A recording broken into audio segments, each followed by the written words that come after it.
Many years ago, actually while I was cleaning classrooms at Bible college, I would listen to sermons endlessly, because hours of cleaning, I would listen to sermons on my headphones while I was cleaning these classrooms. I listened to a recording that somebody had put together of a Charles Spurgeon sermon, because I thought, well, this will be interesting. You know, obviously it wasn't recorded by Charles himself, because he passed away a long time ago. But they decided to put this together, and the sermon was on this passage, John 5 verse 40, "And ye will not come to me that ye may have life."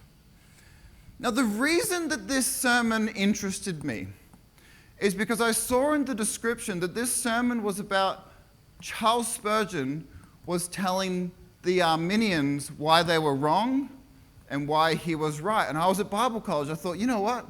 Calvinism versus Arminianism. I want to hear this. This will be interesting.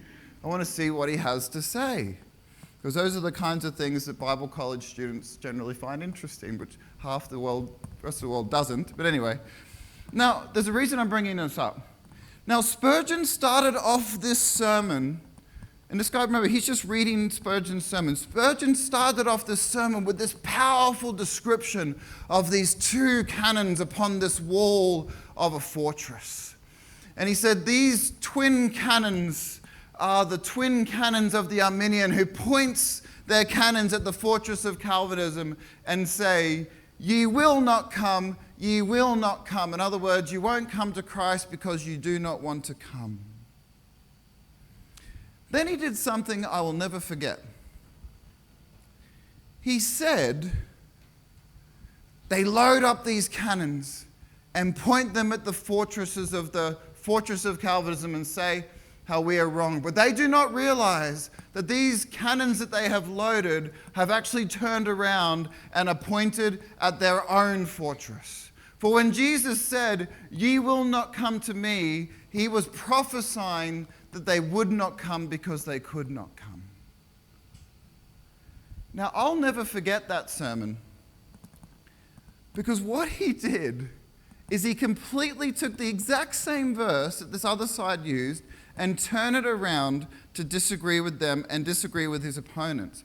Now, for those who don't know the context, Charles Spurgeon spent pretty much his entire ministry arguing with these people publicly in the pulpit, publicly in his writings. He was naming and shaming them and arguing with them all the time, right? That's one of the things that he did. It's one of the reasons why he was so popular, because people loved to see what he had to say. But I will never forget him doing that for three reasons. I'll never forget him doing it for three reasons. Firstly, his description of those cannons in that introduction was so powerful, it's like I could feel them flipping over in my head and turning around. His ability to tell stories was just so powerful. The only modern preacher I've seen even come close is Chuck Swindoll. The way he could use stories, it just amazed me. Secondly,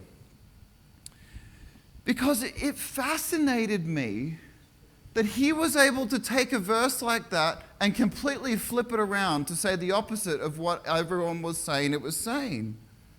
But the third reason I'll never forget that he did this is because there's no Bible translator I've ever found that agrees with Charles Spurgeon. They all say this: "You refuse." ESV, "You refuse to come to me that you may have life." NIV, "Yet you refuse to come to me to have life." NASB, "And yet you are unwilling to come to me so that you may have life." NKJV, "But you are not willing to come to me that you may have life." None of these prominent translations, or any translation I've ever read, agrees with him. Now, you know what? I didn't bring this up this morning because I'm going to try and solve this issue. I'm not actually going to do that. I'm not bringing it up for that reason. I'm bringing it up for a simple reason.